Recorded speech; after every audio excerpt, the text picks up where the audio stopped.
When you're a trans woman and you've got your Republican neighbors planning your yard sign because they're like, Danica, I don't care about your personal life, just fix my damn commute. Like, that resonates with a lot of people.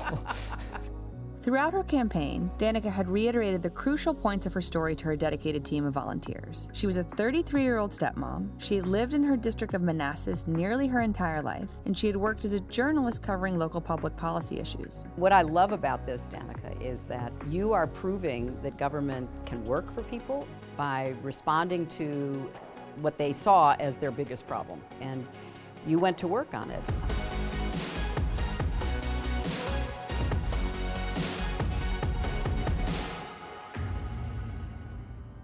Can I just say, Chelsea and I followed your race. Your campaign was smart and effective, and the messaging was really aimed right at those people you grew up with and that you now represent. When you grow up in your district, and in my case, I had spent 9 years, 2 months, and 2 weeks reporting the news about the district. When I was the lead reporter of the Gainesville Times, I knew the public policy issues and I could speak the language of the district. I always say there's not a Republican or a Democratic way to build a bridge or to install water pipes, right?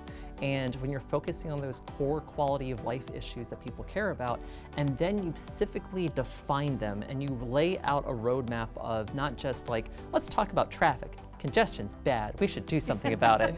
It's more like, no, Route 28 is a problem because of X, Y, and Z, and now here's my plan, here's how much it's gonna cost, what it's gonna look like, how I'm gonna pay for it, and how I'm gonna get it done. What did you see just as not working, not being sufficiently advocated and fought for, and then you thought, you know what, I'm the person to fight for these issues? I had, transitioned, I was out, and then in 2016, I'm watching my legislature file 9 anti-LGBT bills in 1 year after 10 years in the business, and really feeling called to, basically wanting to make change happen instead of reporting about change. I knew what my issue was going to be immediately because my mom's been driving up and down Route 28 for 40 years. So I already knew that this was an issue where my predecessor had 26 years to get it done, and it was still as terrible as it was when I was a kid. And so I decided to go do something about it.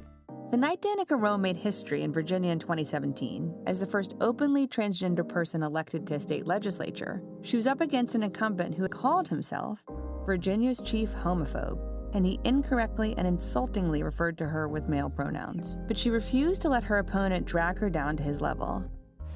When you're a trans woman and you've got your Republican neighbors from a mile down the street planning your yard sign because they're like, Danica, I don't care about your personal life, just fix my damn commute. That resonates with a lot of people. I didn't win this race. We won this race.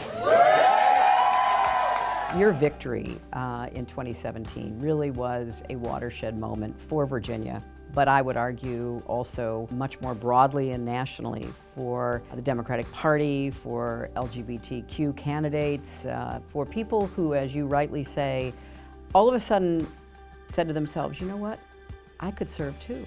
I have a contribution to make. Am I going to be brave enough to get out there and do it? And more people are answering that question, yes. And I think that you've had a lot to do with giving people that kind of courage. Hey everyone, this is Danica Roem. I'm the Virginia State Delegate from the 13th District of the Virginia House of Delegates, and I am here in the Virginia House of Delegates chamber today.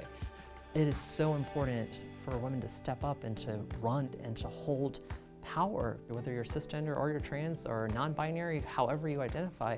When we are in office, look what issues we're able to highlight. We're talking the fact that Virginia is now going to have millions more dollars going toward preventing mortality rates for new mothers, especially for new mothers of color. That's because we had a number of women legislators of color who brought up the issue and championed it and got the attention of the administration. When you have that lived experience, you are bringing something to the table that other people might be tangentially aware of, but they haven't lived. They don't understand it from a personal, visceral level. You have the ability to tell people that yes, government can still work, good government still exists, and that you can thrive because of who you are, not despite it, no matter what you look like, where you come from, how you worship if you do, or who you love.